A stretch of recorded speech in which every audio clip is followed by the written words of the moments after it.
Now that the optimized series for the Titan is more or less up to date, I figured it was time to catch up with the Hunter exotic series. The only vanilla exotics I was yet to cover for the Hunter were the Foetracer, Celestial Nighthawk, and young Ahamkara's Spine. Just because I've left these exotics for last, it doesn't mean I don't consider them usable. In fact, some of the times I haven't optimized certain exotics, it was because they don't really need any help being optimized, such as the case with Ruin Wings and Armamentarium in D1. But anyway, now that we're here, let's finish optimizing the vanilla Hunter exotics for Destiny 2. Up first we have young Ahamkara's Spine, a classic exotic originating to the very start of Destiny 1. The exotic perk will increase tripmine grenade duration, and will mark enemies that have been damaged by the blast. Let's see what this actually does. The base duration on a tripmine grenade, assuming it doesn't get triggered early, is about 10 seconds. With the spines on, this increases to about 30 seconds. Also, if enemies do survive the blast, the spines will place a keen scout marker on the enemies it's hit, which I believe also lasts for about 30 seconds.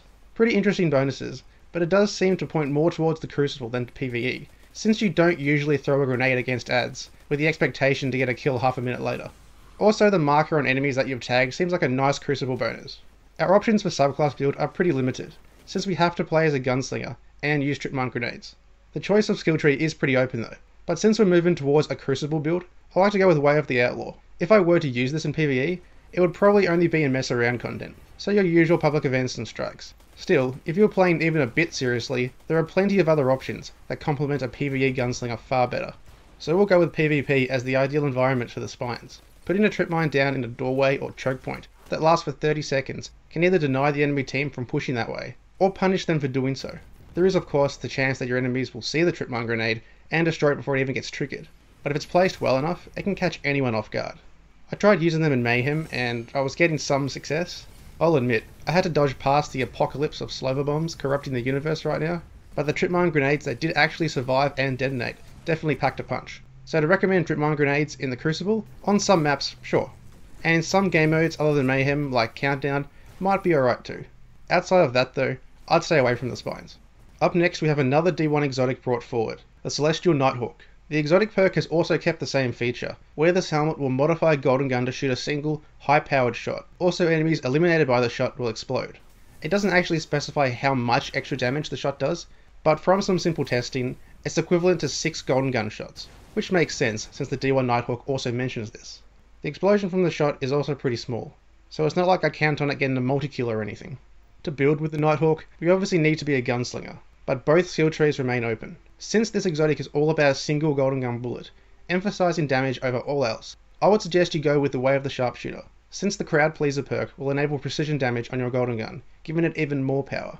This will of course require you to be much more precise with your Celestial shot, but the payout is absolutely worth it. Places to use this exotic? Well, PvP is a definite no. Golden Gun will easily deal enough damage as is, so investing your entire super into one shot is complete overkill, and honestly a wasted potential. PvE is another story however.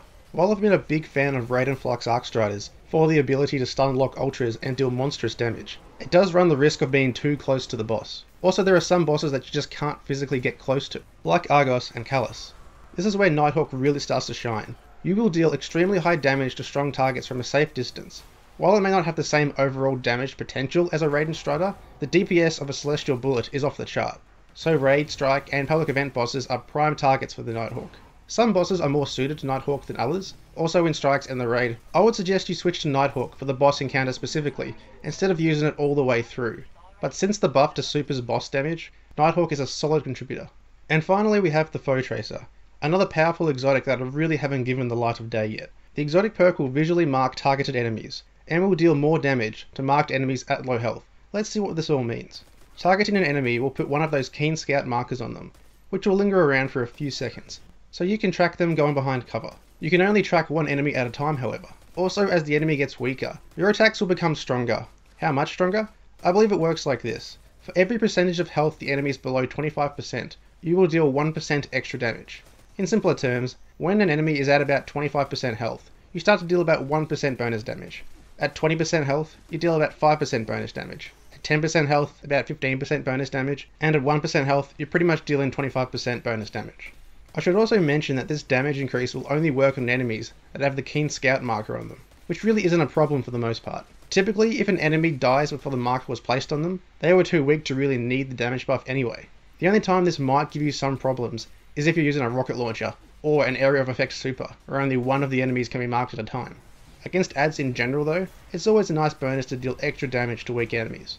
But the true potential of this exotic lies with really strong targets like strike and raid bosses. For the build with the Foetracer, there's no direct ties to any particular subclass, but since the damage buff only works on marked enemies, I try to use a super that only works on one enemy at a time, so Golden Gun would be my choice. There's potential in both PvE and the Crucible with this helmet, so let's begin with the Crucible. Placing a tracker and dealing bonus damage to weak guardians should help you win gunfights a little bit easier. The frequency at which you kill someone solely because you're getting bonus damage from Foetracer is pretty low, but I'd still say it's worth investing an exotic for it. In PvE, against bosses that have giant health pools, like Callus and Argos, you will really start to see the bonus damage stack up as the boss gets weaker.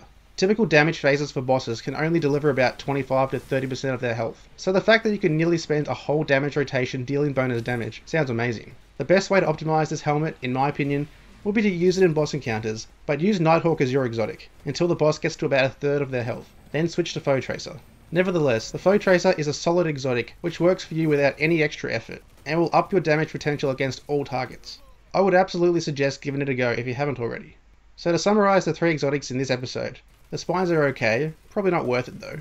The Nighthawk is amazing at single target damage, and the Foetracer is really solid against weakened bosses like Argos. So what do you guys think? Is Foetracer worth using in boss fights over Nighthawk? Let me know in the comment section below. Thanks for watching guys.